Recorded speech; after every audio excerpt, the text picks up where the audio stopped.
Hare Krishna. So 3.7 వరకు పోయిన class చూసుకున్నాము. ఇప్పుడు 3.8లోకి వస్తున్నాము.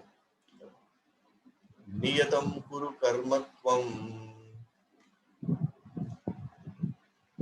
కర్మజ్యాయో యకర్మణః శరీరయత్రాపి చాతే నా ప్రసిద్ధ్యేద కర్మణః. నియతం కురు కర్మత్వం కర్మజ్యాయో యకర్మణః శరీరయత్రాపి చాతే నా ప్రసిద్ధ్యేద కర్మణః. నియతం కురు కర్మత్వం కర్మజ్యాయో యకర్మణః శరీరయత్రాపి చాతే నా ప్రసిద్ధ్యేద కర్మణః.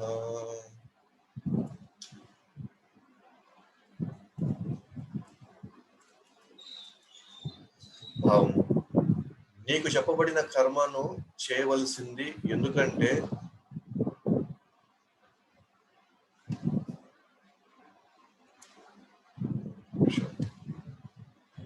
నీకు చెప్పబడినటువంటి కర్మ చేయవలసింది, ఎందుకంటే ఆ విధంగా చేయడం కర్మ చేయకపోవడం కంటే ఉత్తమమైంది. కర్మ లేకుండా మనిషి తన దేహాన్నైనా పోషించుకోలేడు. సో నేను నీకు చెప్పబడిన కర్మ చేయవలసిందే, ఎందుకంటే ఆ విధంగా కర్మ చేయకపోవడం కంటే ఉత్తమమైంది. ఎందుకంటే నేను చెప్పాను కదా, మన అకర్మ అనే కర్మ కాన్సెప్ట్ మనం డిస్కస్ చేసుకున్నాం.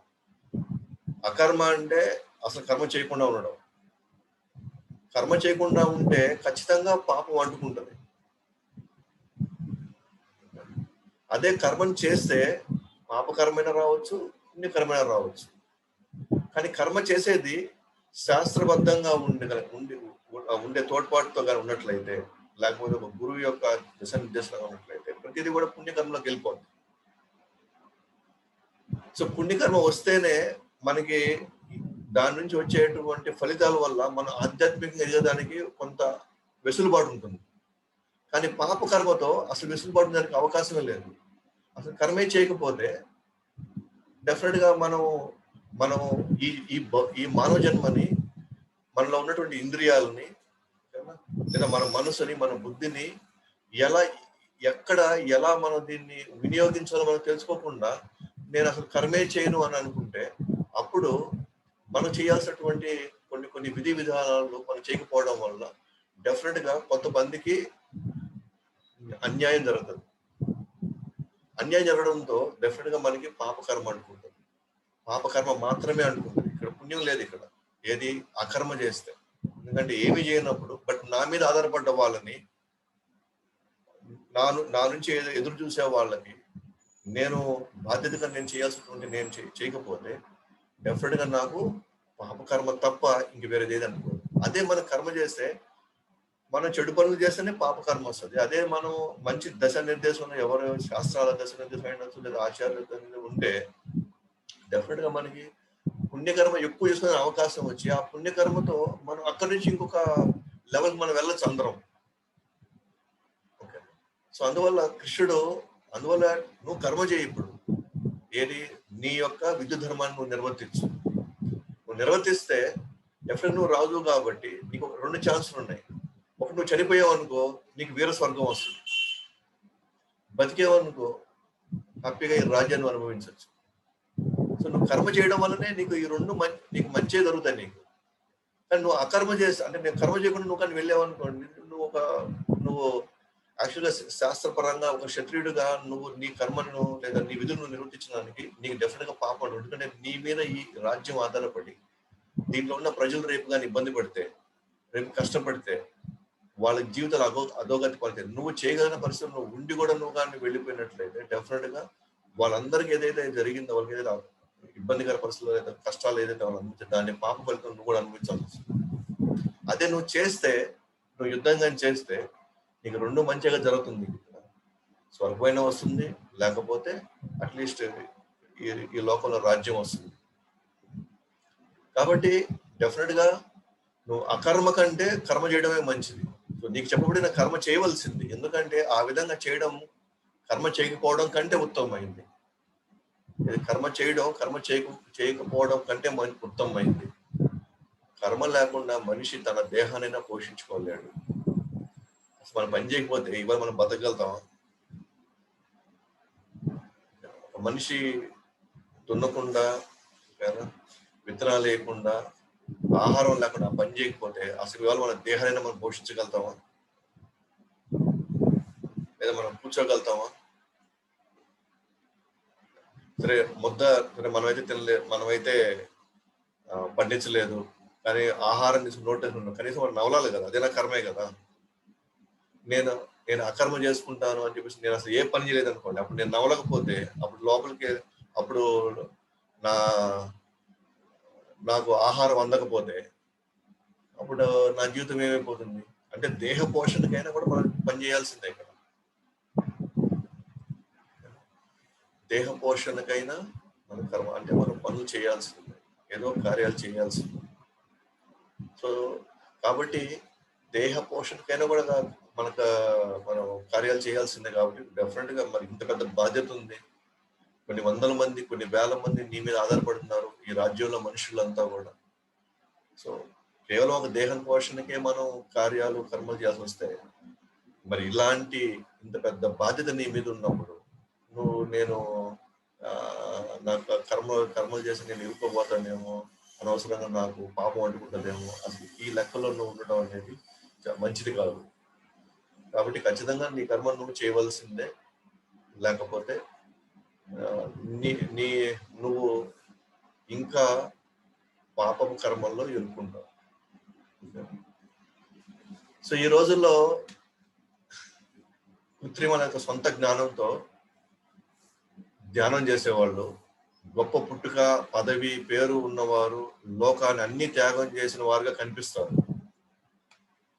చాలా మంది ఇవాళ మనం చూస్తాం, పెద్ద పెద్ద యోగులు, ధ్యానం చేస్తూ తపస్సులు చేసి వాళ్ళంతా పెద్ద పెద్ద కుటుంబాన్ని చూసాము, మేము అన్ని వదిలేసాము, మేము త్యాగాలు చేసాము, మేము ఎన్నెన్నో అన్నిటిని మేము త్యజించి మేము ఒంటరిగా ఏడుకొచ్చి మేము ఇంత గొప్ప సాధన చేస్తున్నామని చూపిస్తారు,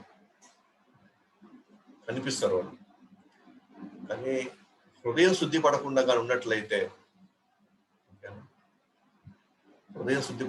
ఉన్నట్లయితే మనము భౌతికంగా అవన్నీ కానీ వదిలేసినా కూడా, బట్ లోపల ఆ ఆలోచనలు, ఆ ఇది ఇంకా అలాగే మండుతూనే ఉంటాయి, ఆ కోరికలు, ఆ వాసన అలాగే మండుతూనే ఉంటాయి.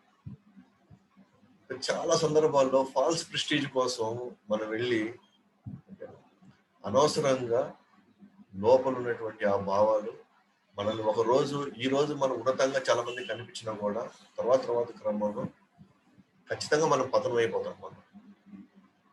మనం ఉన్న స్థలం నుంచి అప్పుడైనా సరే మనకి ఇబ్బందికర పరిస్థితుల్లో పడతాం. చాలా సందర్భాలు అందుకని మనం గమనించినప్పుడు, ఇనిషియల్ గా స్టార్టింగ్ లో ఎవరైనా సరే సాధన స్టార్ట్ చేసినప్పుడు అందరూ చాలా ప్యూర్ గా, చాలా ఉన్నత ఆశయాలతోనే వస్తారు. కానీ ఎప్పుడైతే భక్తుల సాంగత్యం లేకుండా ఒక సరైన దశ నిర్దేశమైనటువంటి గురువు చేతిలో కానీ లేకపోతే, తనకు తానుగా సాధన చేసుకుంటూ తనకు తానుగా ఎదగాలి అని అనుకుంటే మాత్రం డెఫినెట్ గా తన పోయే క్రమంలో ఎక్కడో ఒక దగ్గర తన పాత వాసనలు ఏవైతే ఉన్నాయో, ఏవైతే బాగా సబ్ కాన్షియస్ మైండ్ లో ఉన్నాయన్నమాట, లోపల పొరల్లో ఉన్నాయన్నమాట, అవి ఎప్పటికైనా బయటకు వచ్చి ఆ వ్యక్తిని ఇబ్బంది పెడతాయి. ఆ వ్యక్తి ఖచ్చితంగా పతనం అవుతాడు.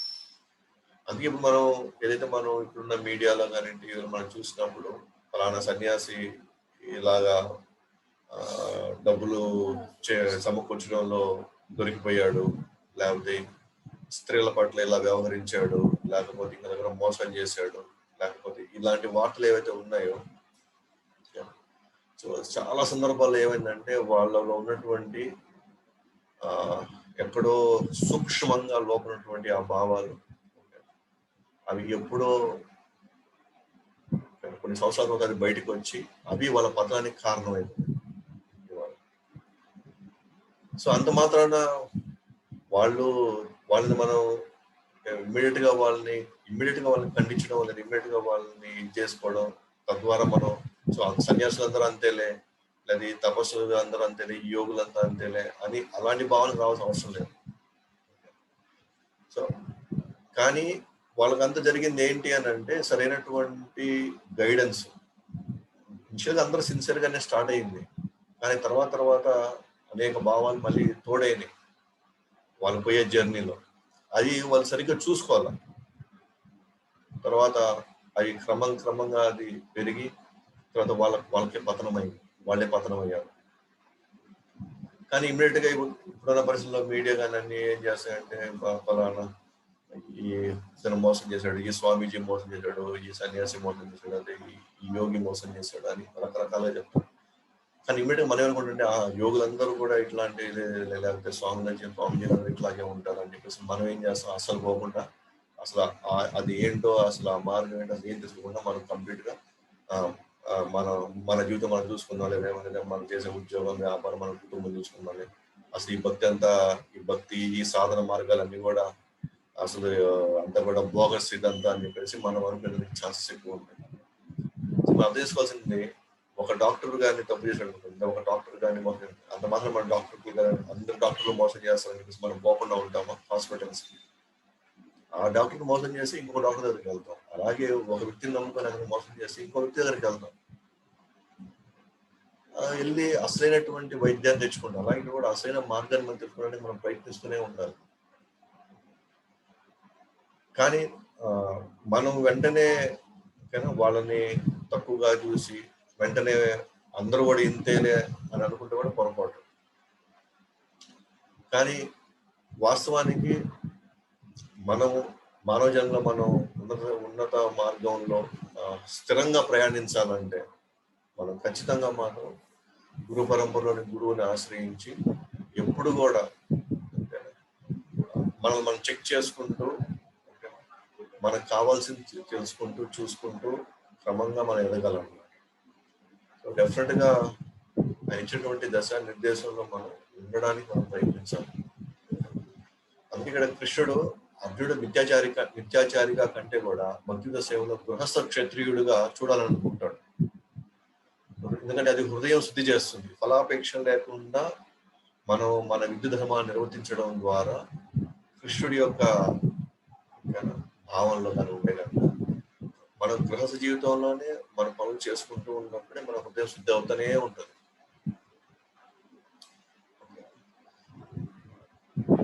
మనకి వెంటనే ఫాల్స్ క్రిస్టియన్ వచ్చి మనకు ఆల్రెడీ చాలా మాల్లో చేస్తున్నాం, ఆల్రెడీ మన భగవద్గీత బాగా తెలిసేసుకుంటున్నాం, ఇంకా మనమే ఒకరికి మన మార్గాలు దిశానిర్దేశం చేసేయవచ్చు. ఇంకా నాకు ఎవరి అవసరం నాకు లేదు, నాకు ఎవరి అండదండలు నాకు అవసరం లేదు, ఆ పరిస్థితిలోకి మళ్ళీ వెళ్ళిపోతుంది. ఎందుకంటే మనసు అలా కూడా మళ్ళీ వెంటనే వెళ్ళిపోతుంది. తెలియకుండానే మనలో ఇంకొక వర్షన్ తీసుకొని వస్తుంది బయటికి. అట్లా అని చెప్పేసి ముందే మిథ్యాచారం అయిపోయి ఓకేనా మనం అటువైపు వెళ్ళిపోకూడదు.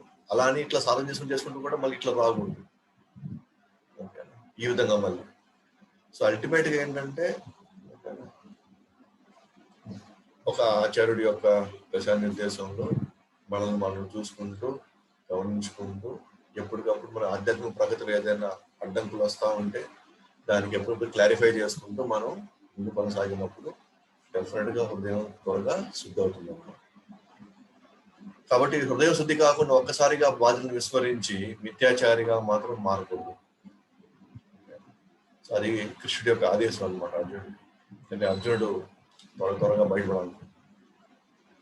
సో శాస్త్రం సూచించిన కర్మల ద్వారానే మనలో ఇంద్రియ తృప్తిని సంబంధించిన వాసనలు తొలగిపోవను, ఆ తర్వాతే ధ్యానంలో స్థిరత్వం వస్తుంది. అయితే శాస్త్రం సూచించిన కర్మల ద్వారానే మనలోని ఇంద్రియ తృప్తి సంబంధించిన వాసన తొలగిపోవను. అంటే శాస్త్ర విధుల్లోని మనం చెప్పిన విధంగా మన విధి ధర్మాన్ని నిర్వర్తించుకుంటూ వెళ్తేనే మనలో ఇంద్రియ తృప్తిలో సంబంధించిన వాసనలు కొద్దిగా పోతూ ఉంటాయి. ఆ తర్వాతే ధ్యాన స్థిరత్వం వస్తుంది. అంతేగాని ముందే వెళ్ళి ధ్యానంలో కూర్చుంటే తర్వాత నా ఇంద్రియాల తృప్తి నుంచి నేను బయటపడతాను, లేదా ఆ వాసన నుంచి నేను బయటపడతాను అనుకుంటే మాత్రం అది పొరపాటు అయిపోతుంది.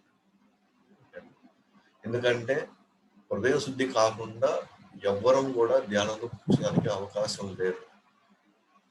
అందుకే మనం లాస్ట్ కూడా చెప్పుకున్నాం, మనకి వెంటనే అందుకనే 16 మాలు చేయంగానే మన మనసు వెంటనే వెళ్ళి దాంట్లో వెళ్ళి కూర్చోదు. 6 నెలల నుంచి సంవత్సరం చేస్తున్నాము.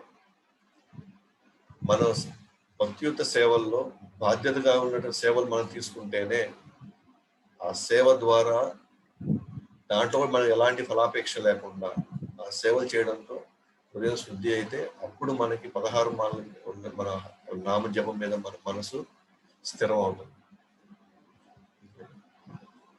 అంతేగాని నేను నాకు 16 మాలు తెలుసుకుని నేను రోజు 16, 32, 64 మాలు నేను చేసుకుంటే వెళ్తే నా హృదయం నా మనసు స్థిరం అయిపోద్ది అనుకుంటే మాత్రం ఇప్పుడైతే స్థిరం కాదు.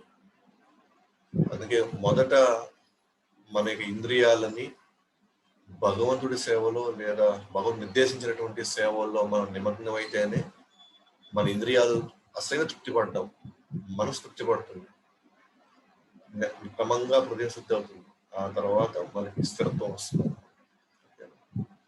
సో కాబట్టి కృష్ణుడు క్లియర్ గా ఉన్నాడు అనమాట. సో అర్జునుడిని మిథ్యాచారిగా చూడడం కంటే కూడా నువ్వు దయచేసి నీకు ఇచ్చినటువంటి క్షత్రియ ధర్మాన్ని నువ్వు నిర్వర్తించు, నువ్వు దాని నుంచి ఏ ఫలాపేక్ష నువ్వు ఆశించద్దు అని చెప్పి చెప్పడానికి ప్రయత్నిస్తున్నాను. అయితే ఇక్కడ ఒక ప్రశ్న వస్తుంది. ఒకవైపు కర్మలు చేయమంటున్నారు, కానీ కర్మల్లో ఎంత నిమగ్నం అయితే అంత ఖచ్చితంగా పాపము పుణ్యము ఏదో ఒకటి మనకు కొంచెం అందుకుంటూనే ఉంటది కదా. అట్లా ఆ విధంగా మనం ఇప్పుడు బంధకారకమే అయిపోతుంది కదా. ఇక్కడ కర్మలు చేసుకుంటా పోతే తద్వారా ఏదో పుణ్యమో పాపం మనం అంటుకుంటానే ఉంటే మనం ఏ విధంగా మనం బయటపడగలుగుతాం? ఎప్పుడు మనం బయటపడగలుగుతాం? ఎట్లా ముక్తి ఎలా వస్తుంది మనకి? ఏం చేయాలి? ఏ భావంతో చేయాలి? అసలు ఎలా చేయాలి? అసలు ఇక్కడ ఆ ప్రశ్న మనకు రావచ్చు.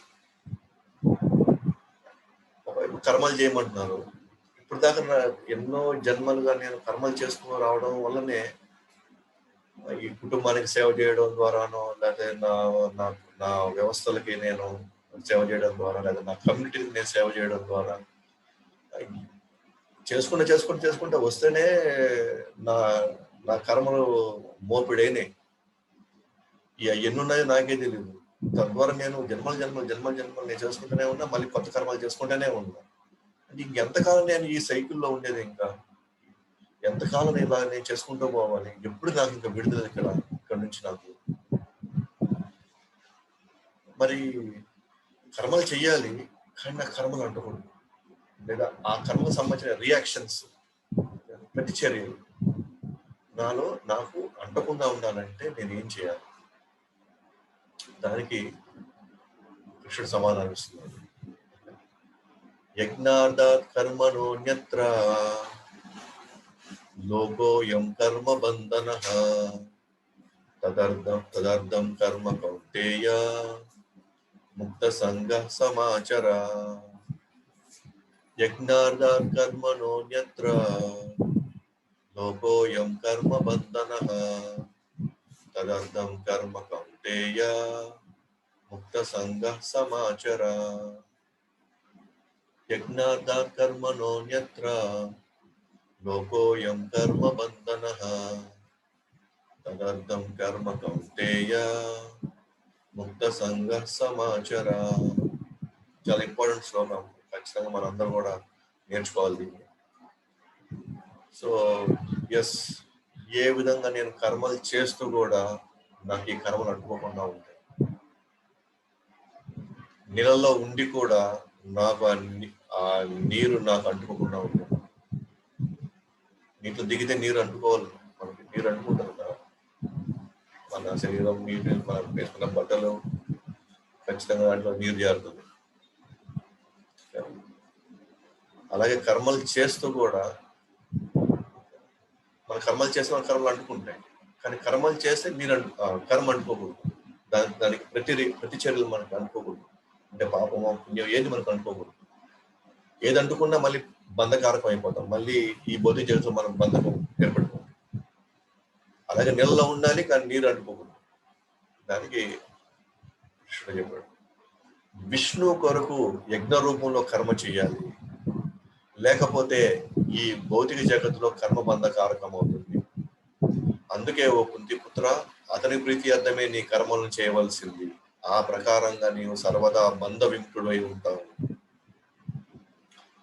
సో నువ్వు ఏం చేసినా సరే అది విష్ణు కొరకు చేయాల్సింది.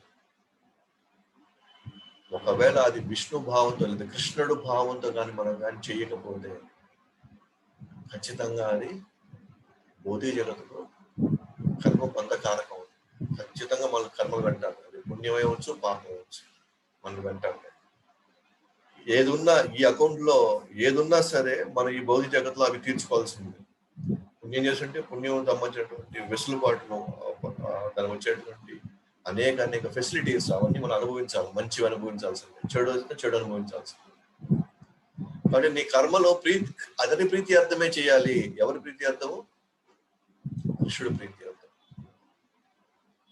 ఆ ప్రకారంగా నీవు సర్వదా బంధ విముక్తుడు అవుతావు. సో కర్మలు చేయాలి, కార్యాలు చేయాలి, బాధ్యతలు నిర్వర్తించాలి, కానీ అది ఒక యజ్ఞం లాగా అనుకొని అది కృష్ణుడి ప్రీతి అర్థంగా మనం చేసినట్లయితే మన కర్మ బంధకాల నుండి మనం బయటకు వస్తాం. సో ఎవరికైతే హృదయ శుద్ధి కాలేదో, ఇంకా హృదయం శుద్ధి కాలేదో, డెఫినెట్ గా వాళ్ళు స్థిరంగా ఉదయం కూర్చోలేరు, వాళ్ళు భగవంతుడి మీద ఫోకస్ చేయలేరు. వాళ్ళకి భగవంతుడు ఆ హృదయ శుద్ధమయ్యే మార్గం ఇచ్చాడు. మార్గం ఇవ్వడమే కాకుండా ఆ క్రమంగా చేస్తే మన క్రమక్రమంగా ఇంకా మన కర్మలు అంటుకోము. తద్వారా ఇంకా అనుభవించడానికి ఇంకేం కర్మలు లేకపోతే మనకి పాపం కానీ పుణ్యం రెండు కానీ లేకపోతే మన ఏడుకు వచ్చి మనం అనుభవించడానికి ఇంకేం లేదు. కాబట్టి డెఫినెట్ ఇంకేడికి రాము, ఆధ్యాత్మిక లోకాలకి వెళ్ళిపోతాడు ఇంకా. కాబట్టి సహజంగా సాధారణటువంటి జనులు ఎవరైతే ఉన్నారో వాళ్ళకి హయ్యర్ లెవెల్స్ ఆఫ్ సాధనకి వాళ్ళు పోలేనప్పుడు హ్యాపీగా మనకి ఇష్టమైందే మనం చేసుకోగలిగిందే, మనకి చేతులు, కాళ్ళు, కళ్ళు, ముక్కు, మన ఇంద్రియాలని, కర్మేంద్రియాలు కావచ్చు, జ్ఞానేంద్రియాలు కావచ్చు, ఇవన్నిటిని కూడా మనం చాలా ప్రతి జీవుడు వీటిని చాలా సులభంగా వాడుకుంటాడు. సులభంగా చేసుకునే అవకాశం దీనికి ఏ అర్హత అవసరం లేదు. కాళ్ళు, చేతులు ఇవన్నీ వాడుకోవడానికి చిన్న పిల్లవాడైనా సరే తన కర్మేంద్రియాలు వాడతాడు. చేతుల్ని, కాళ్ళని, జ్ఞానేంద్రియాల తర్వాత అవగాహనలోకి వచ్చినప్పటికి కూడా కర్మేంద్రియాలు చాలా సులభం, చాలా సహజమైంది. సో ఈ ప్రతి జీవుడు ఏదో ఒక పని చేయాల్సింది, ఏదో పని చేస్తూనే ఉంటాడు. ఇక్కడ ఏదో పని చేస్తూనే ఉంటాడు. కాబట్టి కానీ అతను ఒక అవగాహనతో కానీ చేయకపోతే, ఒక భావన చేయకపోతే అతను చేసిన పనులు తనకి మళ్ళీ బంధకారకం అయిపోతుంటాయి. మనందరూ పనులు చేస్తాం, అది సహజం. అది పని చేయకుండా ఎవరు ఉండలేరు, ఏదో పని చేయాల్సిందే. ప్లస్ ఆత్మ కూడా ఎప్పుడు కూడా యాక్టివ్గా ఏదో ఒకటి చేయాలనిపిస్తూనే ఉంటుంది. దానికి అది సహజ సిద్ధం. సో ఆత్మ ఎప్పుడు కూడా సహజ సిద్ధంగా అది యాక్టివ్గా ఉంటుంది. కాబట్టి ఇప్పుడు మనకు కూడా కర్మేంద్రియాలు ఉన్నాయి కాబట్టి సహజంగా మనం న్యాచురల్గా మనమే పనులు చేసేస్తాం. కాకపోతే ఒక రకమైన పని, ఇంకో రకమైన పనులు ఖచ్చితంగా చేయాల్సింది చేసుకుంటూనే ఉంటారు. కానీ కృష్ణుడు ఎంత దయదలిస్తే ఇంత కర్మేంద్రియాల మీద మనకి ఎంత సహజత్వం ఉంటే ఆ సహజత్వంలో కూడా భగవంతుడు ఎట్లా మనల్ని బయటేయాలని ఆయన మనకు ఒక మార్గం ఇచ్చున్నాడు. కాబట్టి ప్రతి ఒక్కరూ స్టార్టింగ్ లో బంధకారకంగానే మన జీవితం అలా స్టార్ట్ అవుతుంది, ఎందుకంటే ఏం తెలియనప్పుడు. ఇప్పుడు తల్లి, తండ్రి, గురువు వీళ్ళ ముగ్గురు వాళ్ళ మీద ఆధారపడ్డ వాళ్ళు ఎలా పనిచేయాలి, ఏ భావంతో పనిచేయాలి. వాళ్ళు ఇంజనీర్ అవ్వచ్చు, డాక్టర్ అవ్వచ్చు, లాయర్ అవ్వచ్చు, ఏదైనా అవ్వచ్చు వాళ్ళు. కానీ ఏ భావంతో వాళ్ళు ఆ పనులు చేయాలి, ఏ భావంతో వాళ్ళు ఆ ఉద్యోగము, ఆ వ్యాపారము, లేదా రేపు మ్యారేజ్ చేసుకుంటే ఆ సంసారము, మళ్ళీ వాళ్ళ పిల్లలు కొట్టే ఇదంతా కూడా ఏ భావంతో నిర్వర్తించాలి అనేది ఓకేనా మనకి ఈ సిస్టమ్ గాని ఉండి తల్లి తండ్రి గురువు వీళ్ళు కానీ వాళ్ళకి ఆ ట్రైనింగ్ ఇవ్వగలిగితే డెఫినెట్ గా వాళ్ళు కూడా ఇక్కడ పనులు హ్యాపీగా చేసుకుంటూనే వాళ్ళు ఏ కర్మబంధాలు ఎదుర్కోకుండా వాళ్ళు బయటకు వచ్చేస్తారు. సో ఇక్కడ అందుకే కృష్ణుడు విష్ణువు ఏం చెప్తున్నాడు మనకి, యజ్ఞ రూపంలో కర్మలు చేయాలి, యజ్ఞాలు చేయాలి అంటున్నారు. సో మానవాళికి యాక్చువల్లీ యజ్ఞాలు ఇచ్చారు అనమాట. ఇప్పుడైతే మనం యజ్ఞం అంటే మనం టోటల్గా అవుట్ ఆఫ్ కాంటెక్స్ట్ లోకి వెళ్ళిపోయాము.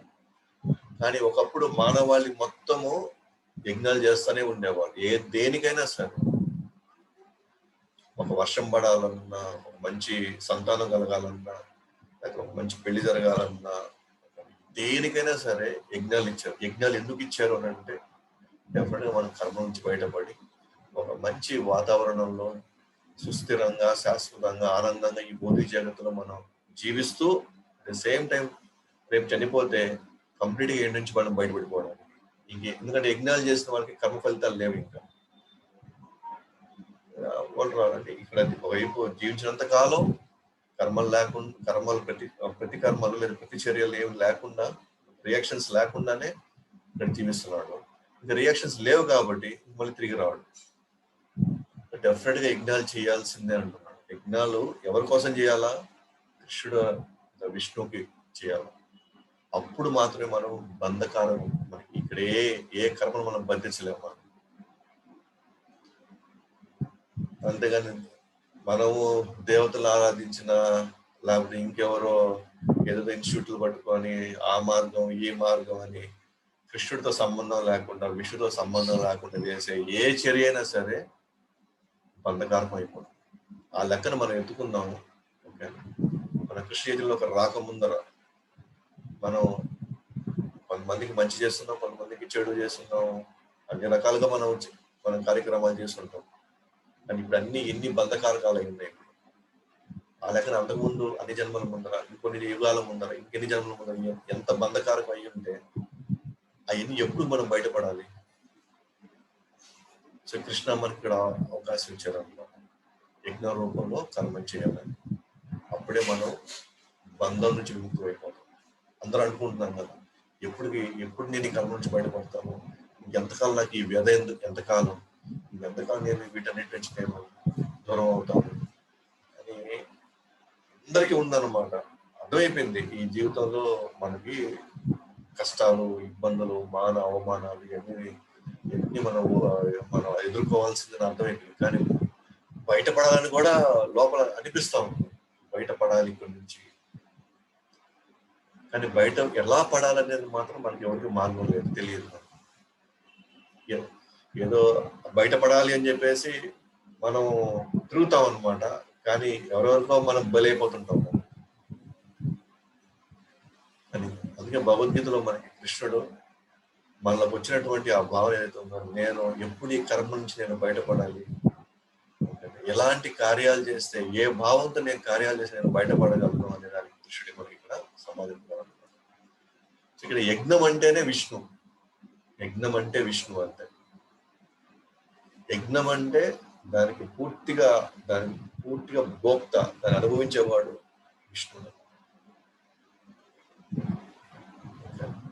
కానీ దురదృష్టవశాత్తు ఈ లోకంలో చాలా రకాల యజ్ఞాలు జరుగుతూ ఉన్నాయి. ఇప్పుడు రకరకాల యజ్ఞాలు, సీఎం కావాలంటే యజ్ఞాలు చేస్తున్నారు, కొంతమంది వర్షాలు పడాలంటే యజ్ఞాలు చేస్తున్నారు, లేదా ఇంకొక రకరకాల కార్యాలకి, లేదా వాళ్ళ స్వార్థం కోసం ఉన్నత జన్మలు కావాలని దానికోసం యజ్ఞాలు చేస్తున్నారు. కానీ అవి మన కోసం, మన స్వార్థం కోసం, ఏదో పేరు ప్రఖ్యాతుల కోసం ఎన్ని చేసిన ఈ యజ్ఞాలు బంధకారకం అవుతాయి. ఎందుకంటే అక్కడ విష్ణువు తృప్తి కొరకై చేయట్లేదు. ఈవెన్ దేవతల కోసం కానీ మనం చేసే యజ్ఞాలు కూడా అవి ఇన్ని కూడా బంధకారమే. కానీ దేవతలు మనకి ఏదో ఫలితం ఇవ్వచ్చు, కానీ ఆ ఫలితాల వల్ల కూడా మనం మళ్ళీ బంధకారమే. అది పుణ్యమో లేదా మనకు వచ్చేటువంటి ఆ ఫలితం ద్వారా మళ్ళీ మనం ఏదో కొత్త కర్మ మళ్ళీ స్టార్ట్ చేసుకుంటాం మళ్ళీ. కానీ దేవతలకి స్వతంత్రత లేదు, వాళ్ళకై వాళ్ళు ఆ ఫలితాలు మనకి ఇవ్వడానికి. సో దేవతలకైనా కూడా దేవతల యజ్ఞాల్లో కూడా యాక్చువల్లీ చెప్పాలంటే అది విష్ణువుకి డైరెక్ట్ కావాలి, విష్ణువుకి లేదా కృష్ణుడికి అందేలాగా చేయాలి. కానీ నాకున్నటువంటి తెలివితేటలకి లేదా నాకున్నటువంటి స్వభావానికి నేనేదో రజోగుణం తమోగుణం ఉన్నా అనుకోండి, నాకు డెఫినెట్ గా నాకు విష్ణు అన్న కృష్ణుడు అన్న నేను ప్రస్తుతానికి అర్థం చేసిన పరిస్థితి నేను ఉన్నాను ఇప్పుడు. సో అర్థం చేసిన పరిస్థితిలో నేను లేనప్పుడు సో యజ్ఞాలు శాస్త్రాలు యజ్ఞాలు మనకి దాంట్లో కొన్ని మంత్రాలు ఇస్తారు అనమాట. దేవతలు వినాయకుడికి యజ్ఞం చేయాలనుకున్నాం, దానికి ముందర ఓం అనే శబ్దాన్ని మనం పెట్టి మనకి శాస్త్రాలు మనకి ఇస్తాయి అన్నమాట. ఏ దేవతైనా సరే ఓం ఇంద్రాయ స్వాహ, ఓం అనే పదం విష్ణు లేదా కృష్ణుడు. అంటే తను చేసేది దేవతకైనప్పటికీ బట్ ఇండైరెక్ట్ గా ఫస్ట్ అతను కృష్ణునే తలుచుకుంటున్నాడు, విష్ణుని తలుచుకుంటున్నాడు ఓం అనే శబ్దం పెట్టడం వల్ల. తద్వారా ఇండైరెక్ట్ గా కృష్ణుడిని పూజిస్తున్నాడు. ఎందుకనంటే ఆ ఓం అనే పదం పెట్టకపోతే, కృష్ణుడు దాన్ని తృప్తి పడకపోతే, కృష్ణుడు ఆ ఫలితాలు ఇవ్వకపోతే దేవతలు కూడా ఆ ఫలితాలు మనకి ఇవ్వలేరు. అందువల్ల మనము అన్ని దేవతల మంత్రాలు ఏది తీసుకున్నా సరే ఓం అనే పదం ఫస్ట్ పెట్టాల్సిందే. 10వ అధ్యాయం 25వ శ్లోకంలో ఓంకారాన్ని నేను అంటాడు కృష్ణుడు. సో ఓం అనే శబ్దం లేకుండా ఏ మంత్రం ఉండదు. సో ఓం అనే శబ్దం పెట్టడం వల్ల ఏమవుతుందంటే అది కృష్ణుడి లెక్కలో పడి, కృష్ణుడు దేవతలకి వాళ్ళకి ఇవ్వాల్సింది అందించడానికి కృష్ణుడు వాళ్ళకి అందిస్తాడు, ఆ దేవతలు మనకి అందిస్తారు అన్నమాట. అయితే ఇక్కడ రెండు ఉన్నాయన్నమాట. అచ్చంగా దేవతలు పూజించడం అంటే కృష్ణుడితో సంబంధం లేకుండా నాకు పలానా దేవత అంటే ఇష్టం, ఆ దేవతకి ఇలా పూజించమని శాస్త్రాలు చెప్పున్నాయి కొన్ని పురాణాల్లో, కాబట్టి నేను ఆ దేవతలకి నేను ఈ విధంగా నేను పూజిస్తాను అనుకొని చేయడం ఒకటి. రెండోది ఇంకొక రకం ఉంది దేవతలు పూజించడం. ఈ దేవతలు ఎవరైతే ఉన్నారో అది కృష్ణుడిలో భాగాలు వీళ్ళు అనే భావంతో యజ్ఞం చేయడం. ఫస్ట్దేమో కృష్ణుడితో సంబంధం, కృష్ణుడు అంటే నాకు తెలియదు, నాకు ఈ దేవత అంటే ఇష్టం, ఈ దేవత ఫలానా యజ్ఞం చేసి నాకు ఫలానా ఫలితం నాకు ఇస్తుంది అనే భావంలో యజ్ఞం చేయడం, ఇది ఫస్ట్ రకం. రెండో రకం ఏంటంటే వాళ్ళకి కృష్ణుడు అంటే తెలుసు కానీ వాళ్ళకి దేవత పట్ల ఎక్కువ ఆకర్షణ ఉంది, ఎందుకంటే వాళ్ళ కోరికలు ఉన్నాయి, ఈ దేవతను పూజిస్తే నాకు వెంటనే ఈ ఫలితం నాకు ఇచ్చేస్తారు అని ఆ కోరిక తీర్చుకునే క్రమంలో ఫాస్ట్ గా వాళ్ళ దేవత పట్ల ఎక్కువ ఆకర్షణ, కానీ వాళ్ళు ఈ దేవతలు కృష్ణుడిలో భాగం అనుకొని చేయడం. సో ఫస్ట్దేమో అది సకామ కర్మ లేదా నిష్కామ కర్మ అవుతుంది, కానీ రెండోది యోగం అవుతుంది.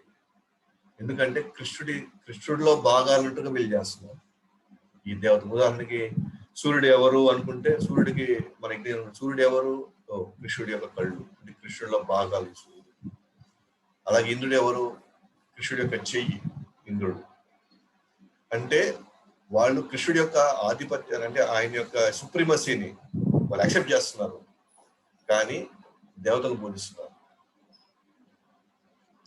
సో కృష్ణుడిని దేవాదేవుడిగా అంగీకరించి కానీ వాళ్ళ భాగాలుగా వీళ్ళు అన్నట్టుగా ఆ భావంలో కానీ యజ్ఞం చేసినప్పుడు అది యోగం అవుతుంది. ఎందుకంటే కృష్ణుడు అంటే ఎవరో తెలుసు వాళ్ళు. కానీ మొదటిది కృష్ణుడు తెలుసుకోకుండా దేవతలే దేవాది దేవుడుగా, దేవతలే మెయిన్ గా, ఇంకా ఆ దేవతలే సృష్టికి మూలం అన్నట్టుగా ఎవరు తర్వాత లేనట్టుగా ఎవరైతే పూజిస్తున్నారో వాళ్ళు ఇంకా కర్మకాండలోనే ఉన్నారు. వాళ్ళు ఇంకా వాళ్ళు అంటే అవి కర్మలు అంటుకుంటాయి వాటి. కానీ రెండోది కూడా కర్మలు అంటుకుంటాయి, కానీ కృష్ణుడు అన్న భావన ఉన్నది కాబట్టి హృదయం కూడా శుద్ధి అవుతా ఉంటుంది కొద్దిగా. ఇప్పుడు డైరెక్ట్ విష్ణు అప్రోచ్ చేసినా అప్పుడు కర్మలు అంటుకోవు, డైరెక్ట్ విష్ణు అప్రోచ్ కర్మలు అంటుకోవు. డైరెక్ట్ గా కృష్ణుడికి వేసేసాం అనుకోండి, అప్పుడు కర్మలు అంటుకోం. కానీ ఇక్కడ కొంత కర్మలు అంటుకున్నప్పటికీ కూడా కానీ హృదయం శుద్ధి జరుగుతుంది, అంటే కొంత ప్రోగ్రెస్ ఉంటుంది, ఆధ్యాత్మిక ఎదుగుదల ఉంటుంది. ఎందుకంటే కృష్ణుడిలో వీళ్ళు బాగాలు అనుకుని దాన్ని చేస్తే. కానీ దేవతలే అవుట్ అండ్ అవుట్ అని కానీ చేసినట్లయితే చాలా టైం పడుతుంది. ఇంకా ఎందుకంటే దేవతలకి హృదయం శుద్ధి చేసే కెపాసిటీ లేదు. వాళ్ళు క్రమక్రమంగా వాళ్ళు ఎదుగుదల చాలా స్లోగా ఉంటుంది. కానీ కృష్ణుడిలో భాగంగా దేవతలు అనుకుంటే వీళ్ళ ప్రోగ్రెస్ కొంచెం ఫాస్ట్ గా ఉంటుంది. ప్రతి యజ్ఞము విష్ణువుని సంతృప్తిపరచడానికే. ఏ యజ్ఞమైనా చూడండి, ఖచ్చితంగా కృష్ణుడికి తృప్తిపరచడానికే.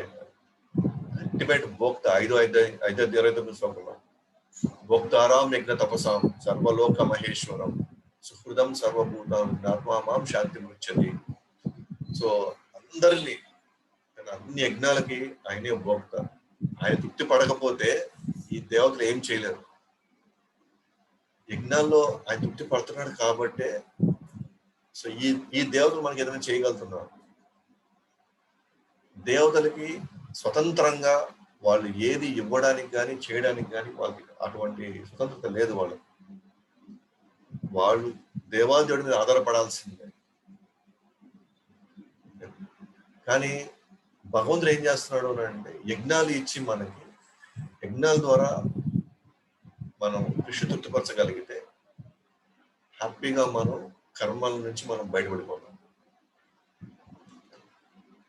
సో అది ఇప్పుడున్న పరిస్థితిలో మన యజ్ఞాలు చేసే కాలం కాదు, యజ్ఞాలు చేసేటువంటి పరిస్థితి ఇక్కడ లేదు. బ్రాహ్మణులు లేరు, అంత పవిత్రమైనటువంటి వస్తువులు ఇక్కడ లేవు, చేసే ఓపిక జనాలు లేదు, అంత డబ్బులు లేవు, ఇవేవీ లేవు. కానీ ప్రభుపాద మనకి ఏం చెప్తున్నాడంటే యజ్ఞము అంటేనే ఏ కార్యమైనా సరే యజ్ఞమే. కానీ అది కృష్ణుడు తృప్తిపరిచే యజ్ఞం, తృప్తిపరిచే కార్యం, అది యజ్ఞం అంటున్నాం. సో తృప్తిపరిచే ఏ కార్యమైనా సరే అది యజ్ఞంతో సమానమే. కృష్ణుడు ఏది చేయమంటే మనం చేసామనుకోండి, అది మన యజ్ఞమే. అది కృష్ణుడు చెప్పినట్టుగా మన నామజపం చేసిన ఆ నామజపం యజ్ఞం. కృష్ణుడు చెప్పినట్టుగా మన ప్రసాదం వండి బాగా ఆయనకి నివేదించడం, అది కూడా ఒక యజ్ఞమే. మనం భగవద్గీత భాగవతం నేర్చుకొని మన జీవితాన్ని అవలంబిస్తున్నాం అనుకోండి, అది కూడా ఒక యజ్ఞమే. ఎన్ని యజ్ఞంతో సమానమైన యజ్ఞం అంటే ఏంటి? కృష్ణుడిని తృప్తిపరిచే కార్యాలు ఏదైనా యజ్ఞమే. కేవలం ఏదో ఇదంతా రాళ్ళు పెట్టి తర్వాత అగ్ని వెలిగించి చుట్టూ బ్రాహ్మణులు పెట్టుకొని తర్వాత మంత్రాలు చదువుతా, దాంట్లో నెయ్యి పోస్తా, హోమంలో, అంటే మనకు పిక్చర్ అది వచ్చేస్తుంది యజ్ఞం అంటే. సో ఇవాళ పరిస్థితుల్లో మనకి ఆ పిక్చర్ ఉండడానికి వీల్లేదు ఇంకా. ఎందుకంటే ఇవాళ ఒక అలా సెటప్ పెట్టినా కూడా ఆ స్థాయి బ్రాహ్మణులు కానీ, ఆ స్థాయి శుద్ధీకరణ కానీ, ఆ స్థాయి వస్తువులు కానీ ఇక్కడ లేవు. అది కలియుగంలో జరగదు, హైలీ ఇంపాసిబుల్ అన్నమాట. సో బెస్ట్ థింగ్ ఏంటి అని అంటే కృష్ణుడి కోసం చేయకపోతే మనం చేసే ప్రతి కార్యం బంధకారం అవుతుంది. అది ఇందాక మనం డిస్కస్ చేస్తాం. కృష్ణుడి కోసం ఆ కార్యం లేదనుకోండి,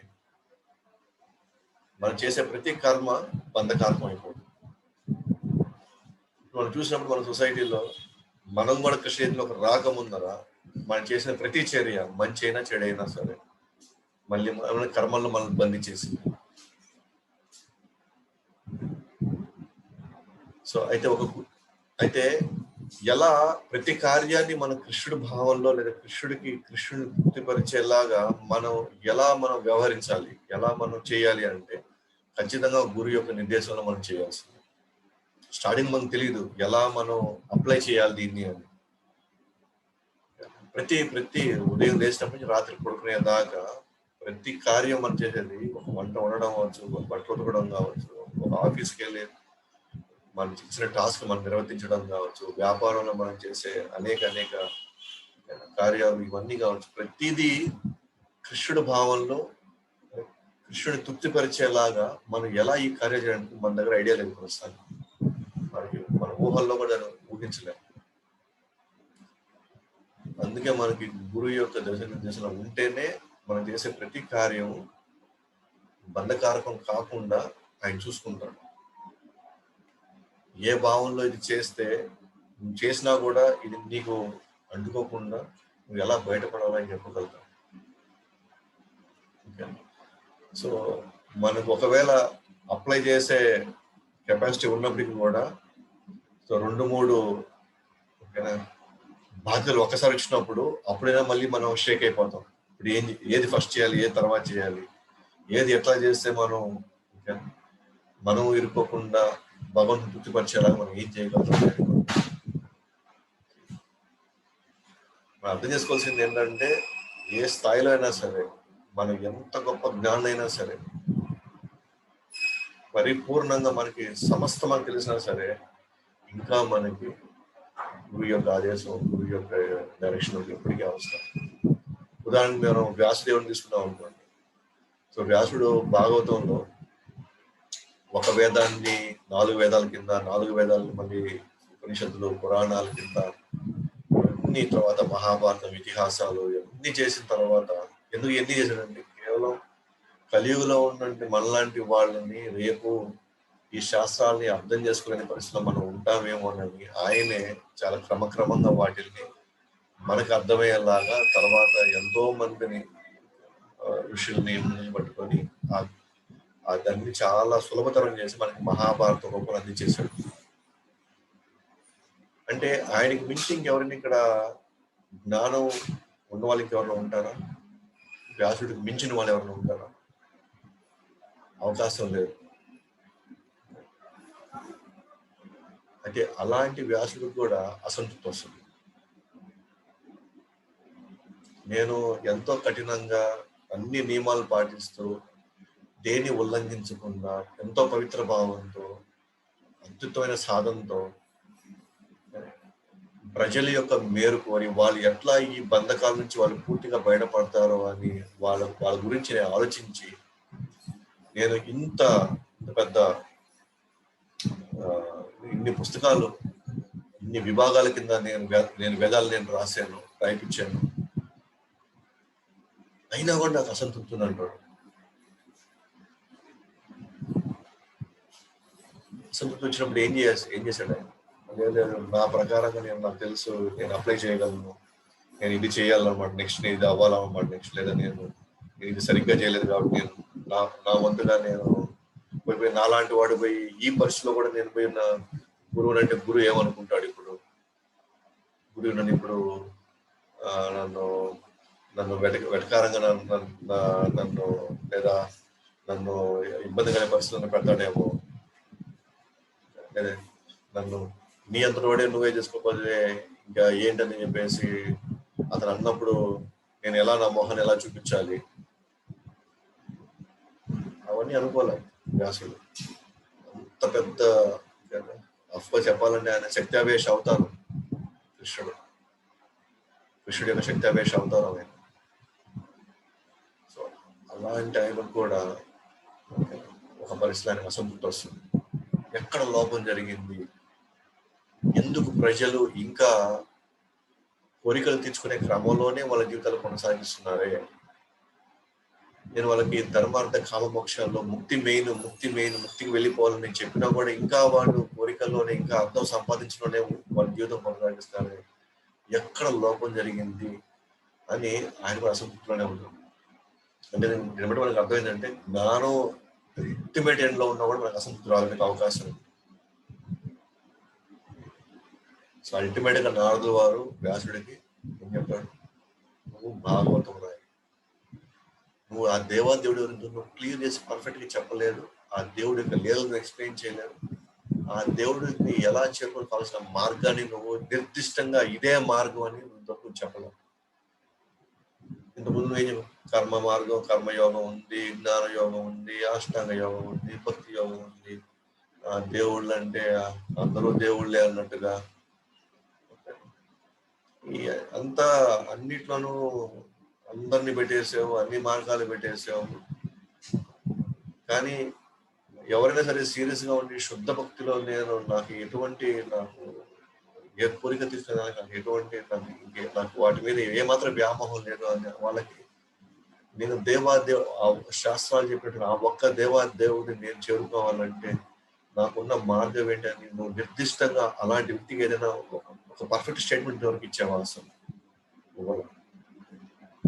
కాబట్టి ఇప్పటికైనా నువ్వు భాగవతం రాయి, దేవుడు ఎవరో చెప్పు, ఆ దేవాదేవుడు చేరుకున్నట్టు ఏంటి మార్గం, భక్తి అని మాత్రమే చెప్పు, అంతే. మిగతావి ఇంకేం చెప్పాలి?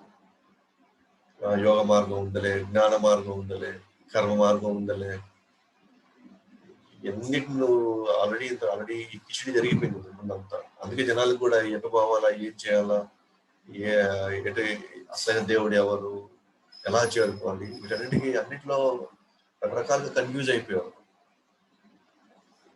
కానీ ఇప్పుడు నువ్వు చెప్పుకున్నప్పుడే వ్యాసుడు భాగవతం రాసి ఓం నమో భగవతే వాసుదేవ ఫస్ట్ శ్లోకాలు, మొదటి క్యాంటం మొదటి శ్లోక అని వాసుదేవుడే దేవాదేవుడు అని ఫస్ట్ పాయింట్ పెట్టేశాడు అక్కడ. మీరు భాగవతం ఇవ్వండి, భక్తి తప్ప వేటిని యాక్సెప్ట్ చేయండి. భాగవతం కానీ భక్తిని దాటి 1% చూద్దామనుకుంటే మనం చూడలేము మనం. ఎందుకంటే జ్ఞాన మార్గాన్ని, యోగ మార్గాన్ని అన్నింటినీ ఖండించేస్తుంది భాగవతం, పక్కన పట్టేస్తుంది. కైటవ ధర్మాలు ఉంటుంది, అసలు ఇవన్నీ అసలు మార్గాలే కలుగుతాయి. అంటే చెప్పడానికి ఉద్దేశం ఏంటంటే వ్యాసుడు అంతటి వాడికే అవసరమైంది. మనం ఆలోచించండి, మన జీవితంలో ప్రతి దగ్గర కూడా అప్పుడే మనం ఎక్కడ మనం అప్లై చేయగలము, ఏది బంధకారకం కాకుండా మనం బయటపడగలము అని మనకు అర్థమవుతుంది. సో ఇలా చేయడం ద్వారా మన కర్మల నుండి బయటపడటమే కాకుండా క్రమంగా ఆధ్యాత్మిక ప్రగతి కూడా సాధించవచ్చు. కర్మల నుంచి బయటపడటమే కాదు, ముక్తికి సంబంధించిన ఆలోచనలు మనకు రావడం ప్రారంభిస్తాయి. నేను ఎట్లా ఈ కోరికల్ని జయించాలనేటువంటి అలాంటి భావాలు వస్తాయి. ఎట్లా నేను భగవంతుని మీద నా యొక్క మనసుని నిమగ్నం చేయాలనే భావనలు వస్తాయి. ఆ తర్వాతే మనం ఆధ్యాత్మికమైనటువంటి ప్రగతి గురించి మనం ఆలోచిస్తాం. లేకపోతే ఈ కోరిక తీరింది కాబట్టి నెక్స్ట్ కోరిక ఏంటి, ఆ కోరిక తీరింది కాబట్టి ఇంకొక కోరిక ఏంటి అని ఈ కోరికల్లోనే మన జీవితాలు ఆల్రెడీ జన్మలు అయిపోయి ఉన్నాయి. ఇప్పుడు ఈ జన్మ కూడా అలాగే అయిపోతుంది అన్నమాట. సో అందరు కానీ జర్నీ కానీ చూసుకుంటే ఎవరికైనా సరే స్టార్టింగ్ లో మనం గమనిస్తే అందరూ ఎవరైనా సరే కర్మేంద్రియాలు ప్లస్ కోరికలు రెండు ఉంటాయి. కాబట్టి ఎట్లా ఈ కోరికలు తీర్చుకోవాలా అనే ఇదిలోనే ప్రతి జీవుడు ఉంటాడు. జీవుడు ఇక్కడ వచ్చింది అనుభవించడం కోసం, దేవుడి కంటే ఎక్కువ అనుభవించాలి, దేవుడి కంటే నేను గొప్పవాడిని అవ్వాలి, దేవుడు అనుభవించడం కంటే నేను ఉన్నసారి అనుభవించాలి, అంతా నాది అవ్వాలి, నేను మొత్తానికి నేనే రాజును అవ్వాలి అన్న ఈ భావనని అందరూ ఇక్కడ దిగింది. కాబట్టి ఖచ్చితంగా మనం అందరం ఏం చేస్తాం, డెఫినెట్ గా ఉన్నంత వరకు మన యొక్క కోరికలు తీసుకోవడానికి మనం సర్వదా ప్రయత్నిస్తాము. అయితే ఈ విచ్చలవిడిగా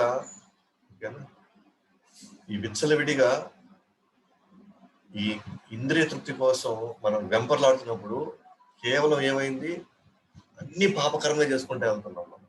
విచ్చలవిడిగా ఇంద్రియ తృప్తి కొరకు, అంటే నా ఇంద్రియ తృప్తి పరచుకోవడమే నాకు నా జీవిత గమ్యం అన్నట్టుగా అందరి జీవుల యొక్క మొదటి ప్రయాణం ఉంటుంది. అప్పుడు మనం ఒక పూజారో లేకపోతే ఒక బ్రాహ్మణుడో లేకపోతే ఎవరో ఒక వచ్చి మన జీవితంలో ఎంటర్ అయ్యి నువ్వు ఇంద్రియాలను నువ్వు తృప్తిపరచుకో, తప్పులేదు. కానీ ఇలా తృప్తిపరచుకోవడం వల్ల నీకు ఎటువంటి ఉపయోగం లేదు. నువ్వు ఎక్కువ అనుభవించలేవు. నువ్వు ఎక్కువ అనుభవించలేవు. మహా అంటే 100 సంవత్సరాలు, 150 సంవత్సరాలు, 200 సంవత్సరాలు అనుభవిస్తావు. కానీ నువ్వు వేదాల్లో ఉన్న క్రమంగా కానీ నువ్వు నీ కోరికలు తీర్చుకోవడం కోసం నువ్వు యజ్ఞాల రూపంలో కానీ నువ్వు వెళ్ళావంటే, యజ్ఞాల సాధక మార్గంగా నువ్వు కానీ వెళ్ళినట్లయితే, నువ్వు యజ్ఞాలు చేసినట్లయితే అదే తృప్తి కోసం నీకు ఉన్నత లోకాల జన్మలు వస్తాయి. ఉన్నత లోకాల జన్మల్లో నీకు ఇంకా ఎక్కువ అనుభవించచ్చు. అక్కడ సోమరసం ఉంటుంది, అప్సరసులు ఉంటారు. అక్కడ సంవత్సరాలు కూడా వేల సంవత్సరాలు నువ్వు ఉండొచ్చనగానే అసలు ఇంద్రియ తృప్తి ఇప్పుడు ఈ జన్మలో ఇంత ఇంత అనుభవించాలి కదా నేను, అయితే అక్కడికి వెళ్తే నేను ఇంకా అనుభవించవచ్చు కదా. కాబట్టి ఎస్, చెప్పండి వేదాల్లో ఏవే యజ్ఞాలు ఉన్నాయి, ఏవే యజ్ఞాలు నేను చేస్తే అక్కడ పోయి ఇంతకంటే ఇంకా ఎక్కువ నేను అనుభవించవచ్చు. అంటే వేదాలు మొట్టమొదటిసారి ఒక బ్రాహ్మణుడు ద్వారా ఇతన్ని వేద మార్గంలోకి తీసుకొని వస్తున్నారు. ఇతను ఈ వ్యక్తిని విచ్చలవిడిగా మన ఇంద్రియాలని మనం వాడుకోవాలి అన్న క్రమంలో నుంచి క్రమంగా తన యొక్క ఇంట్రెస్ట్ ఎక్కడుంది, గొప్పగా అనుభవించాలా, దీర్ఘకాలికంగా ఎక్కువ కాలం అనుభవించాలా అని ఆ ఆశకి, ఆ కోరికకి ఇప్పుడు వేదాల ద్వారా అది ఒక శాంక్షన్డ్ ప్రోగ్రామ్ వచ్చింది. అంటే ఆథరైజ్డ్ ప్రోగ్రామ్ అది. ఎస్, నువ్వు యజ్ఞాలు పలానా లోకానికి వెళ్ళాలంటే నీకు పలానా యజ్ఞం ఉంది, నువ్వు పలానా అనుభవించాలనుకుంటే నీకు పలానా యజ్ఞం ఉంది అని యజ్ఞాలు. అతను ఫస్ట్ టైము వేదిక్ ఫోల్డ్లోకి వస్తాడు. వేదాలని ఫస్ట్ టైం గుర్తిస్తాడు. ఎస్, ఇది నాకు నా జన్మలో ఉన్నత స్థాయి, నేను ఉన్నత జన్మల్లోకి వెళ్ళి లేదా ఉన్నత లోకాలకి నేను అద్భుతంగా అనుభవించాలంటే ఒక ఆథరైజ్డ్ ప్రోగ్రామ్. ఉదాహరణకి ఎట్లా అంటే ఇప్పుడు మనం చాలా మంది తాగే స్వభావం ఉంది అనుకోండి, సారాయి తాగే స్వభావం ఉంది. తను నార్మల్గా ఏం చేస్తాడు, అది ఎలాగైనా తాగాలని చెప్పి ఏం చేస్తాడు, ఎక్కడెక్కడికో వెళ్ళి అడవులకి వెళ్ళి ఆ చెట్లు గిట్లు లేదా ఆ ఫలాలు తీసుకొని వచ్చేసి వాడే ఎక్కడో అర్ధరాత్రులు దాన్ని కాసి సారాయి కాసి అవి తాగుతాడు. ఆ తాగడం వల్ల ఏమవుతుంది, తను జీవితం పాడైపోవడం త్వరగా అది ఎట్లా కాస్తాడో కానీ త్వరగా తన ఆరోగ్యం పాడైపోయి తన కుటుంబాలు గందరగోళంలో పడి అంత అస్తవ్యస్తం అయిపోతుంది. అతను తాగొద్దనే ఇంకా తాగకుండా ఉండలేడు, ఖచ్చితంగా అతను తాగాల్సిందే. విచ్చలవిడితనం అయిపోయింది. ఓకే, దానివల్ల మళ్ళీ గొడవలు, కొట్లాటలు, అది తీవ్రమైనటువంటి పరిస్థితుల్లోకి వెళ్తుంది. అప్పుడు గవర్నమెంట్ ఏం చెప్తుంది, నువ్వు తాగాలంటే తాగు, కానీ పలానా షాపులోనే పలానా బ్రాండ్లో పలానా ఇవే తాగు. అయిగాని తాగావంటే నీకు అయిపోద్ది. నువ్వు ఇది తాగావనుకోండి, నీ జోలికి ఇంకా పోలీసులు రారు, నీ జోలికి ఇంక ఎవరు రారు, నిన్ను ఎవరు ఇబ్బంది పెట్టరు. అతను తాగొద్దని అతను తాకుండా ఉండలేడు, అతను ఖచ్చితంగా అతను వెళ్ళిపోతాడు. దానికంటే కూడా ఈ గవర్నమెంట్ ఫోల్డ్లోకి వచ్చి గవర్నమెంట్ చెప్పిన విధి విధానాలతో తెలంగాణ అవాయిడ్ అయితే అట్లీస్ట్ కొంత అతనికి రిలీఫ్ వస్తుంది. రెండు, తను ఎకనామిక్ కాంట్రిబ్యూట్ చేస్తాడు గవర్నమెంట్కి. తద్వారా అతనికి పోలీసుల వల్ల కానీ ఇంకోటి వల్ల అతనికి ఇబ్బంది రాదు. అది ఖచ్చితంగా అతను ఏం జరిగాడు, అసలు తాగొద్దు దానికంటే కూడా ఏదో ఒక విధంగా తాగి తను ఎంతో కొంత కాంట్రిబ్యూట్ చేసి నెమ్మదిగా సొసైటీలో ఒక భాగంగా అప్పుడు తన వల్ల న్యూసెన్స్ ఉండదు, తనకి ఇబ్బందులు, తన వల్ల న్యూసెన్స్ ఉండదు. అలాగే చూడు అంతే అనమాట. విచ్చలవిడిగా ఇంత తృప్తి కంటే కూడా ఎంతో కొంత అతను యజ్ఞాల ద్వారా తన ఆశయం ఏదైతే ఉందో ఉన్నత జన్మలో, లోకాల జన్మలో లేదా దీర్ఘకాలికంగా ఇంద్రియాలను అనుభవించాలంటే ఇంద్రియ తృప్తి కోసం అతను చేసే ఆ పాటలు ఏవైతే ఉన్నాయో ఈ ద్వారా ఇల్లు అని చెప్పేసి బ్రాహ్మణుడు తనకి చెప్పడంతో, పర్వాలేదు ఎందుకంటే నేను బెటర్ పొజిషన్కి వెళ్తాను కదా అని. సో ఇలాగే మనం ఇప్పుడు చెప్పొచ్చు. ఇప్పుడు ఉదాహరణకి ఇప్పుడు మాంసం తినాలని ఉంది,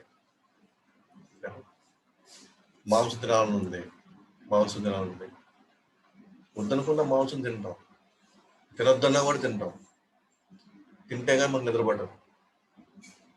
అలాంటి పరిస్థితుల్లో వేదాలు ఏమిస్తాయంటే, నువ్వు తినాల్సుకుంటే నువ్వు కాళికా మాతకి నువ్వు బలిచ్చి ఆమెకు కావాల్సినటువంటి ఆ విధి విధాలను పాటించి, నువ్వు పలానా అర్ధరాత్రి రోజు, పలానా అమావాస్య రోజు, పలానా టైంలో నువ్వు ఆమెకి నువ్వు నివేదనలో పెట్టి దాన్ని నువ్వు తీసుకోవచ్చు అక్కడ. అంటే తన అంటే వేదాలు ఎలాంటివి అంటే ఎవరిని వదులుకోరు. ఎందుకంటే ప్రతి జీవుడు ఇక్కడ భగవంతుడి యొక్క వ్యక్తే, భగవంతుడి యొక్క అంశమే.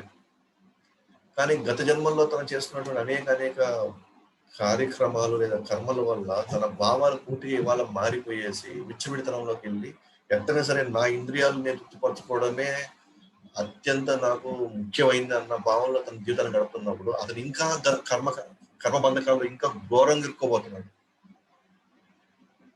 తనకి ఒక మార్గం ఇవ్వాలి, ఏదో ఒకటి చెయ్యాలి.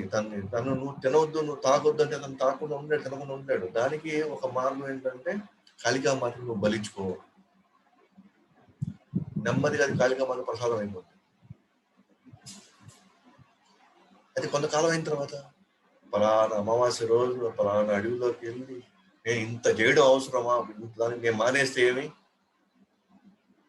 అని తనకు నెమ్మదిగా ఆ థాట్ ప్రాసెస్ లోకి వెళ్తాడు అన్నమాట. సో అట్లీస్ట్ ఈ విధంగా సరే కాళికా మాతను నమ్ముతున్నాడు కాబట్టి, కాళికాదేవిని నమ్ముతున్నాడు కాబట్టి క్రమంగా అది తినంగా రెండోది అది తినడానికి నేను పలానా అమావాస్య రోజు పలానా అర్ధరాత్రి ఇంత మేలుకొని ఇంత నేను కష్టపడి ఈ చిన్న జానుడు పొట్టు కోసం నేను ఇంత కష్టపడాలా, అది మానేసే మంచిదే కదా అని పరిస్థితికి వస్తాడు. సో ఎప్పుడైతే ఉన్నత లోకంలో జన్మలు ఉన్నాయి, ఉన్నత లోకాన్ని అనుభవించవచ్చు అని అనుకుంటాడో తనకి ఫస్ట్ ఏమనిపిస్తుంది అన్నమాట, అంటే మనం శాశ్వతం అన్నమాట. అంటే నేను ఇక్కడ ఈ లోకంలో చచ్చిపోను, ఇక్కడ ఈ లోకంలో నేను చనిపోను, నేను ఈ దేహం వదిలినా కూడా నేను ఈ దేహంతో సంబంధం లేకుండా నేను ఈ లోకం నుంచి నేను ఉన్నత లోకానికి వెళ్ళబోతున్నాను అన్నప్పుడు తనకి అశాశ్వతమైనట్టు నేను శాశ్వతమైన వ్యక్తినే కదా అనేటువంటి ఫస్ట్ టైం ఆ బీజం ఏర్పడుతుంది. ఓకేనా? అంటే దాని గురించి బ్రాహ్మణులు చెప్పంగా ఆ లోపల ఇలా ఉంటుంది, ఈ లోపల ఇట్లా తపస్సులు ఎక్కువ ఉంటారు, ఈ లోపల ఇలా ఉంటుంది అన్నప్పుడు తనకి క్రమంగా next journey next level of thinking start అవుతుంది తనకి. అటైతే నేను ఇక్కడ చచ్చిపోను, అంటే నేను శాశ్వత వ్యక్తిని అన్నమాట అని అనుకొని ఓకే నేను శాశ్వత వ్యక్తి కానీ ప్రస్తుతానికి నాకు శరీరం ఉంది. తర్వాత క్రమక్రమంగా తనకు తెలిసి వస్తుంది అనమాట, పై లోకాల్లో కూడా జన్మ మృత్యు జర వ్యాధి ఉంది, ఆడ కూడా అక్కడ కూడా యుద్ధాలు ఉన్నాయి, ఆడ కూడా కొన్ని సమస్యలు వస్తాయి, దీర్ఘకాలికంగా అనుభవించినప్పటికి కూడా ఆడ కూడా సమస్యలు ఉన్నాయన్నమాట, ఆడ కూడా సమస్యలు వస్తాయన్నమాట. ఇంద్రుడి పొజిషన్ అప్పుడప్పుడు ఇబ్బందులు పడుతుంటాడు, అప్పుడు రాక్షసులు వచ్చి దాడి చేస్తుంటారు, ఆడ కూడా దేవతలు కొంత సమస్యలు ఎదుర్కొంటున్నారు. అక్కడికి వెళ్ళి అంత దూరం నేను ఆలోచించినా కూడా అంత జీవితం నేను బతికినా కూడా అక్కడ ఆడ కూడా ముసలితనం ఉంది, ఆడ కూడా నాకు జబ్బులు వస్తాయి, ఆడ కూడా నాకు భయాలు ఉన్నాయి, ఆడ కూడా నాకు శత్రువులు వస్తాయి, ఆడ కూడా నాకు మనశ్శాంతి లేకుండా పోతుంది. కాబట్టి నేను శాశ్వతంగా దుఃఖాల నుంచి మరణం నుంచి నేను బయటపడాలంటే నేను ఏం చేయాలా అని ఆలోచిస్తాను. చూడండి, ఫస్ట్ విచ్చలవిడి కోరిక అనుభవించడం నుంచి క్రమంగా అది యజ్ఞాలు ద్వారా నేను ఉన్నత లోకాలకు వెళ్ళగలను అనేటువంటి ఆ నాలెడ్జ్ లోకి వస్తున్నాడు. ఉన్నత లోకాలకు వెళ్ళగలను అన్నప్పుడు తనకి థాట్ వస్తుంది, ఓకే నేను చనిపోను అన్నమాట, ఈ శరీరం పోయినంత మాత్రం నేను చనిపోను అన్నమాట నెమ్మదిగా తనలో ఆ బీజం పడతా ఉంది. సో ఉన్నత లోకాలకు పోయినా కూడా నేను శాశ్వతంగా అక్కడ నేను ఎల్లకాలం నేను ఆనందంగా ఉండలేను కదా, ఆడ కూడా జన్మ మృత్యు జరా వ్యాధులు ఉన్నాయి, ఆడ కూడా శత్రువులు ఉన్నారు, అక్కడ కూడా భయాలు ఉన్నాయి, ఆడ కూడా కష్టాలు ఉన్నాయని తెలుసుకున్నాడు. నెక్స్ట్ సమస్య అంటే వీటి నుంచి శాశ్వతంగా నేను దుఃఖానికి భయపడాలంటే నేనేం చేయాలి? నెక్స్ట్ నెమ్మదిగా తను శాస్త్రాల వైపు తన యొక్క ఆలోచన మొదలవుతాయి. ఎందుకంటే శాస్త్రాల్లో తను కలుసుకున్నటువంటి బ్రాహ్మణులు, ఇంకా ఉన్నతమైనటువంటి ఋషులు, మునులు, సో వాళ్ళ ద్వారా తను అది అర్థం చేసుకుంటాడు. వాళ్ళు పలానా శాస్త్రంగా రాసింది, పలానా రాష్ట్రంలో దీన్ని ఇలా చెప్పబడింది, పలానా కానీ మనం అప్రోచ్ చేయండి, ఎక్కడ మనకి శాశ్వతంగా ఈ దుఃఖాల నుంచి భౌతిక దుఃఖాల నుంచి విడుదలవ్వచ్చు, దానికి కావాల్సిన మార్గాలు ఉన్నాయి అది తెలుసుకున్నప్పుడు అప్పుడు శాస్త్రం వైపు తను మలుచుకున్నప్పుడు తనకి తెలుస్తుంది, ఏ మార్గాలు ఉన్నాయి, ఎవరిని ఏం పూజించాలి లేదా ఎలా పూజించాలి, అసలు నిజంగా అలాంటిది ఉంటుందా, భౌతిక దగ్గర నుంచి పూర్తిగా బయటపడడానికి ఏమైనా అవకాశం ఉందా, ఉంటే ఏంటి ఆ మార్గాలు, ఎవరిని అప్రోచ్ అవ్వాలి అనేటువంటి ఆ థాట్ ప్రాసెస్లోకి వెళ్తాం. నెక్స్ట్ దాన్నే జ్ఞానకాండ అంటాం. సో ఇక్కడ ఈ జ్ఞానకాండంలో భగవంతుడి యొక్క లక్షణాలు, గుణాలు అనేక ఏమున్నాయి, ఆడ జ్ఞాన మార్గం, యోగ మార్గం, భక్తి మార్గం, ఓకేనా, అనేక మన దాంట్లోనే నిరాకారం గురించి, ఆ పరమాత్ముడి గురించి, భగవాన్ గురించి అన్ని నెమ్మదిగా తెలుసుకోవడం ప్రారంభిస్తాడు. అతను నెమ్మదిగా తెలుసుకోవడం ప్రారంభిస్తాడు. సో నిరాకారం వైపు స్వభావంగా నిరాకారం వైపు ఆకర్షించగలిగిన వాళ్ళు నెమ్మదిగా వాళ్ళు జ్ఞానులే. పరమాత్మ వైపు ఆకర్షించగలిగిన వాళ్ళు యోగులుగా అవుతారు. భగవాన్ని పరిపూర్ణంగా అర్థం చేసుకున్న వాళ్ళు క్రమంగా భగవాన్ని తెలుసుకుంటారు. ఆ భగవాన్ ఎవరో భక్తులు మార్గంలో ఈజీ తెలుసుకుంటారు, వాళ్ళు శ్రీకృష్ణుడు అని తెలుసుకుంటారు. నెక్స్ట్ 3వ కేటగిరీ వచ్చేసి కృష్ణుడని తెలుసుకున్న తర్వాత దీన్ని ఉపాసన కాండ అంటారు. ఫస్ట్ మనం చెప్పుకున్నాం కర్మకాండ, జ్ఞానకాండ, నెక్స్ట్ 3వ ఉపాసన కాండ. ఉపాసన కాండలో ఏమవుతుంది అంటే, ఓ కృష్ణుడు దేవాదేవుడు, మిగతా కూడా అవతారాలు, మిగతా కూడా దేవతలు కూడా ఆయన విభాగంలో పరిపాలకులు, వీళ్ళంతా కూడా అని అర్థం చేసుకొని కృష్ణుడు తెలుసుకొని కృష్ణుడితో సంబంధం పెట్టుకొని సాధన చేసుకోవడానికి ప్రారంభిస్తాము. ఆ విధంగా చివరికి కృష్ణుని చేరతారు. ఇవి ఎన్నో జన్మలు, ఎన్నో యుగాలు మనం ప్రయాణించిన తర్వాత ఈరోజు మనం కృష్ణుడు దేవాదేవుడు అని పాయింట్కి వచ్చాం. ఈరోజు ఎన్నో జన్మలకు ముందర మనం ఇట్లానే విచ్చలవిడిగా ఇంద్రియ తృప్తులు మనం బతుకున్నాము. క్రమంగా కొన్ని యాగాలతో కొంత మనం దాన్ని కొంత శాంక్టిఫై చేసుకున్నాము, ఆథరైజ్ చేసినాము. క్రమంగా ఎప్పుడో మళ్ళీ మనం స్వర్గలోకాలు, ఆ లోకాలు మనకి జ్ఞానంలోకి ఎంటర్ అయినాము. జ్ఞానంలోకి ఎంటర్ అయిన తర్వాత ఆడ కూడా అనేక మార్గాల వెనకాల, అనేక వ్యక్తుల వెనకాల అనేక సాధనల మార్గాలు చూసుకొని తర్వాత క్రమంగా ఈరోజు నిరాకారం దాటి పరమాత్మ దాటి ఇవాళ మనం భగవాన్ గురించి మనం ఆలోచిస్తున్నాం, భగవాన్ గురించి మనం చర్చిస్తున్నాం, భగవాన్ గురించి మనం ఇవాళ ఆయన గురించి మనం సాధన చేస్తున్నాం, ఆయన గుర్తుపరచాలని మనం ప్రయత్నిస్తున్నాం. అందుకనే కృష్ణుని చేరడం అంత ఈజీ కాదు, అంత ఈజీగా మనకు దొరకలే ఈ అవకాశం. ఎంతో దీని వెనకాల ఎన్నో జన్మల ప్రయత్నం, ఎంతో మంది ఆచార్యులు, ఎంతో మంది బ్రాహ్మణులు, ఎంతో మంది వేదాలు, శాస్త్రాలు ఇవన్నీ మనం గైడ్ చేసి ఎడదాకా తీసుకొచ్చినాయి. ముఖ్యంగా చివరికి మనకు వైష్ణవులు, భగవద్దేవులు మనకు వైష్ణవులు మన జీవితంలో ఎంటర్ అయ్యి వాళ్ళు మనకి ఆ బీజాలు వేశారు. అందుకే ఇక్కడ చూడండి 7.3 కానీ 7.7, 7.19 ఈ 3 మోస్ట్ ఇంపార్టెంట్ అనమాట. 7.3లో ఏముంది, మనుష్యానాం సహస్రేషు యశ్చిత్ కర్త సిద్ధయ్యే. అనేక వేల మందిలో ఎవడో ఒక్కడు మాత్రమే ఆత్మసాక్షాత్కారం కోసం వైపు వెళ్తారు. అలాగా ఆత్మసాక్షాత్కారం వైపు వెళ్ళిన అనేక మందిలో ఎవడో ఒక్కడు మాత్రమే నన్ను యథార్థంగా తెలుసుకుంటారంటాడు కృష్ణుడు. అంటే ఈ ప్రయాణం అంతా ఉంది. సకామ కర్మ, నిష్కామ కర్మ, జ్ఞాన అన్ని జరిగినాయి. ఎప్పుడు జరిగి ఉంటాయి, ఎన్ని జరిగి ఏ భక్తుల్ని మనం పూర్వజన్మల్లో ఏ వైష్ణవుడు మనకి దశ నిర్దేశం చేశాడో మనకి ఆడ కొంత భక్తి సుకృతిని మనం పెంచుకొని ఈ జన్మలో మనకి ఈ రోజు ఈ సిద్ధాంతం, ఈ భగవద్గీత, భాగవతం మనకి అర్థమవుతుంది. ఇన్ని వేల కోట్ల మందిలో వీళ్ళకి ఎవరికి అర్థం కానీ మనకే ఎందుకు అర్థమవుతుంది అంతా? మనమే అర్థం చేసుకొని మనమే ఎందుకు దీంట్లో అర్థం చేసేది ఒక ఎత్తు, మరి ఎంతమంది ఫాలో అవ్వగలుగుతారు దీన్ని? అంటే ఆత్మసాక్షాత్కారానికి మించి మళ్ళీ కృష్ణ తెలుసుకోవడం అంటే అంత ఈజీ కాదు. అందుకే ఎవడో ఒక్కడు మాత్రమే నేను తెలుసుకోగలుగుతారంట. 7.7 ఏమంటున్నాడు, నాకంటే మించిన ఇంకా పరమ సత్యము లేదు అంటున్నాడు.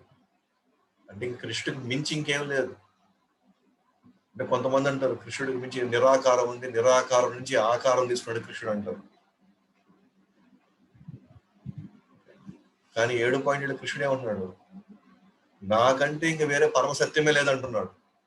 అంటే ఆకారమైన నిరాకారమైన పరమాత్మైన ఏదైనా సరే ఆయనలో నుంచి ఉద్భవించినవి లేదా ఆయన భాగంగా ఆయనలోని భాగాలుగా అవి బయటకు వచ్చినాయి తప్ప ఆయన నిరాకారం నుంచి ఆయన రాలేదు అసలు.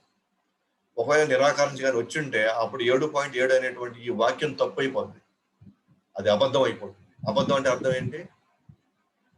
అప్పుడు మనం భగవద్గీతని ఇంకా నమ్మాల్సిన అవసరమే లేదు. అంటే ఒక్క వాక్యం తప్పున్నా సరే ఆ పుస్తకం అంతా కూడా తప్పు అయి ఉండొచ్చు కదా. అప్పుడు ఈ మధ్వాచార్యులు, రామాచార్యులు, శంకర్ వీళ్ళు చెప్పిందంతా కూడా ఇంకా వాళ్ళు చెప్పినంతా వ్యర్థం అయిపోయింది. అప్పుడు వాళ్ళ జీవితాలు ఎందుకు త్యాగం చేయాలి ఇవన్నిటికీ మనకి? ఓకే, సో నాకంటే మించిన పరమసత్యం లేదంటాడు 1.7లో. అంటే అల్టిమేట్ అయింది. ఇంకా నిరాకారం నుంచి పరమాత్మ, పరమాత్మ నుంచి భగవాన్ వచ్చి భగవాన్లోనే పరమాత్ముడు, భగవానుడే పరమాత్ముడి కొంతమందికి అలాంటి ఒక సాక్షాత్కారం ఇస్తాడు, కొంతమందికి నిరాకారమైనటువంటి ఆ సాక్షాత్కారం ఇస్తాడు. ఎందుకంటే ఆయనకి మించి ఇంకా లేదు. 7.19లో కృష్ణుడు ఏమంటాడు, బహునామ జన్మ నామంతే జ్ఞానవాన్ మా ప్రపద్యతే వాసుదేవం సర్వమితి సమహాత్మ సుదుర్లభ. అనేక జన్మలెత్తిన తర్వాత ఎప్పుడో జ్ఞానం పండినప్పుడు మాత్రమేనంట వాసుదేవుడే మూలం అన్నిటికీ అందరికీ అని తెలుసుకునే అవకాశం వస్తుంది. కానీ అలాగ తెలుసుకున్న మహాత్ములు సుదుర్లభ, అసలు చాలా రేర్ అంట. అసలు అంటే లక్షల్లో కోట్లు ఎవరో ఒకరు ఉంటారంట అట్లాగా. అంటే వాసుదేవుడే మూలం అని తెలుసుకోవడం, వాసుదేవుడే కారణం అని, అన్ని కారణాలకి వాసుదేవుడే కారణం అని తెలుసుకోవడానికి.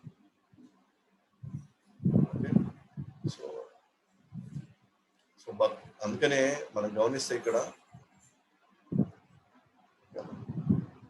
వర్ణాశ్రమ ధర్మంలో 4 వర్ణాలు, 4 ఆశ్రమాలు, అంటే సామాజిక అభివృద్ధి, ఆధ్యాత్మిక అభివృద్ధి, ఈ రెండు వీటిలో మనం గమనిస్తే ఎవరైతే దేవతారాధన చేస్తున్నారో కానీ భగవంతుడిలో భాగాల కింద చేస్తారో, భగవంతుడిలో భాగాల కింద దేవతారాధన చేసిన వాళ్ళు వర్ణాశ్రమ ధర్మంలో భాగంగా అయ్యారు.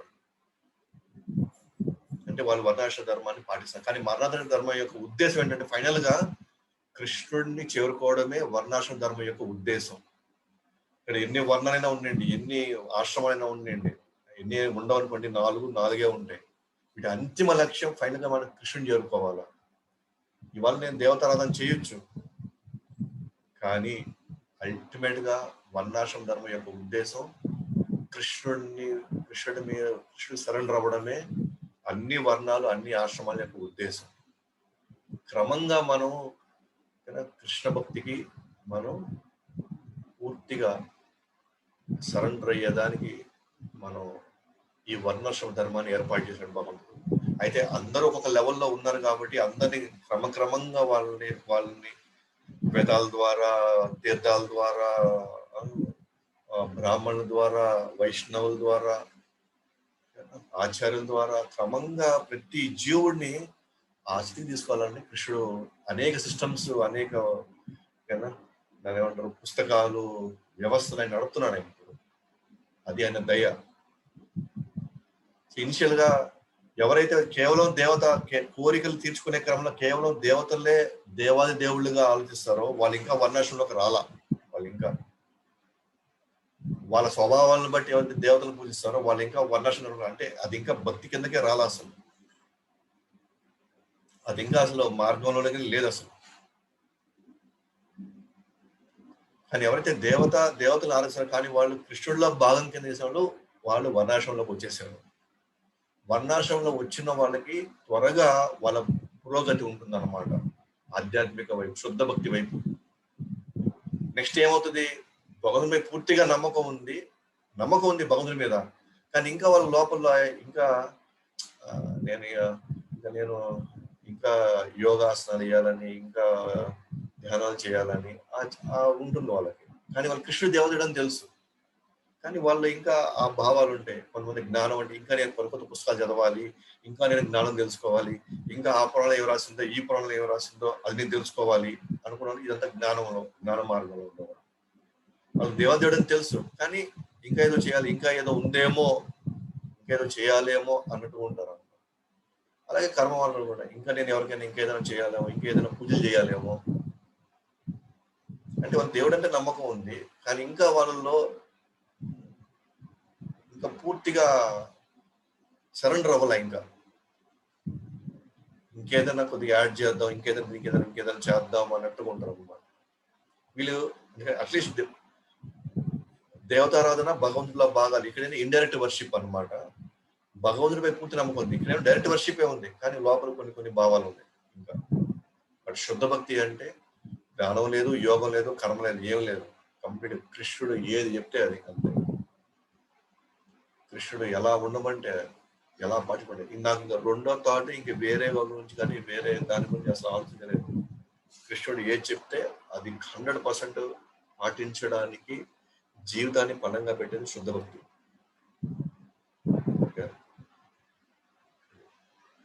క్రమంగా వర్ణాశ్రమం మన శుద్ధ భక్తి వైపు నడిపిస్తుంది, అందుకే సిస్టమ్ పెట్టింది.